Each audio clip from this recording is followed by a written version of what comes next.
Hi hello friends, എല്ലാ കൂട്ടുകാർക്കും നമ്മുടെ പുതിയൊരു പ്രൊമോ റിവ്യൂയിലേക്ക് സ്വാഗതം. ഇതുവരെ വീക്കെൻഡ് പ്രൊമോ വന്നിട്ടില്ല. വന്നെങ്കിൽ തന്നെ കാണിക്കുന്ന സീൻ എന്ന് പറയുന്നത് നമ്മുടെ ശ്രുതിനെയും കാത്ത് 6 മണിക്കാണ് മുഹൂർത്തം കേട്ടോ. അതായത് വിവാഹ നിശ്ചയം, അതായത് മോതിരം മാറ്റൽ ചടങ്ങ് 6 മണിക്കാണ് വൈകിട്ട്.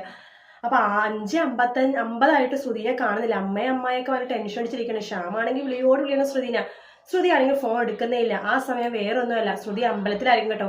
ശ്രുതിയുടെ കൈ മുറിഞ്ഞിട്ടുണ്ട് കുപ്പിച്ചിൽ കൊണ്ടിട്ട്. അതുകൊണ്ട് ശ്രുതി ഷോൾ വെച്ച് കൈ ഇങ്ങനെ മറച്ചിട്ടാണ് അമ്പലത്തിൽ പോകുന്നത്.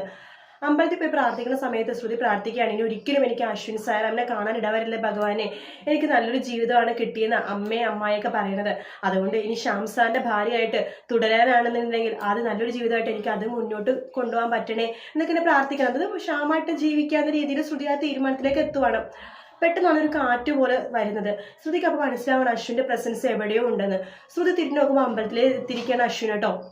അങ്ങനെ ശ്രുതി സംസാരിക്കാതെ അശ്വിനെ കാണാത്ത പോലെ പോകുമ്പോൾ ശ്രുതി അവിടെ നിൽക്കുന്നത് പറയുമ്പോൾ ശ്രുതി പറയണ്ട, അതെ ഞാൻ നിങ്ങളുടെ വീട്ടിലെ ഇപ്പൊ ജോലിക്കാരിയല്ല, അതിന് നിങ്ങൾ പറഞ്ഞതൊന്നും കേൾക്കേണ്ട ആവശ്യം എനിക്കില്ല എന്നിങ്ങനെ പറയുക കേട്ടോ.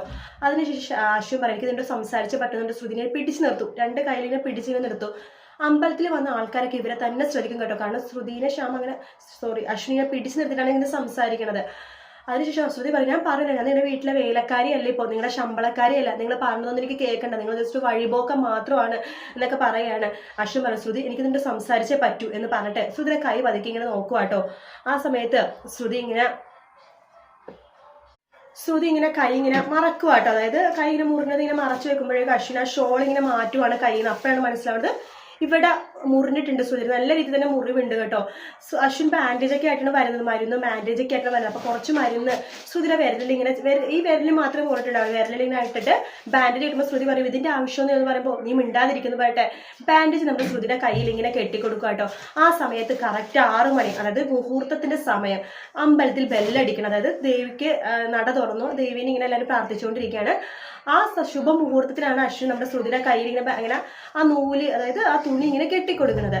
അതിനുശേഷം ശ്രുതി വീട്ടിലേക്ക് എത്തുമ്പോൾ അമ്മായി ഇങ്ങനെ ചോദിക്കും ചെയ്യട്ടെ, ഇത് എന്ത് പറ്റി ശ്രുതി, നിന്റെ കയ്യിൽ മോതിരിടാൻ വെച്ച കയ്യിൽ തന്നെ ഇങ്ങനെ മുറിവ് പറ്റിയല്ലോ, എന്റെ ഭഗവാനെ കൃഷ്ണ ഇതെന്താ ഇങ്ങനെ എന്നൊക്കെ വിചാരിക്കുകയും ചെയ്യും കേട്ടോ.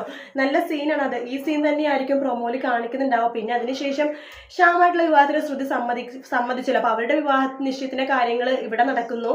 അശ്വിന്റെയും അതുപോലെ തന്നെ ലാവണിയുടെ വിവാഹ നിശ്ചയം അവിടെ നടക്കുന്നു. അങ്ങനെ നിശ്ചയങ്ങൾ രണ്ടും പരസ്പരം പറഞ്ഞും തീർക്കണ പ്രൊമോകൾ തന്നെയാണ് ഇന്ന് കാണാൻ പോണത്. വീഡിയോ ഇഷ്ടപ്പെട്ടെങ്കിൽ ലൈക്ക് ചെയ്യാൻ മറക്കരുത്, സബ്സ്ക്രൈബ് ചെയ്യുക. അടുത്ത ആഴ്ച ഫുൾ എപ്പിസോഡിന്റെ റിവ്യൂ ആയിട്ട് നാളെ രാവിലെ കാണാം. അതുവരെ good night, take care, bye bye.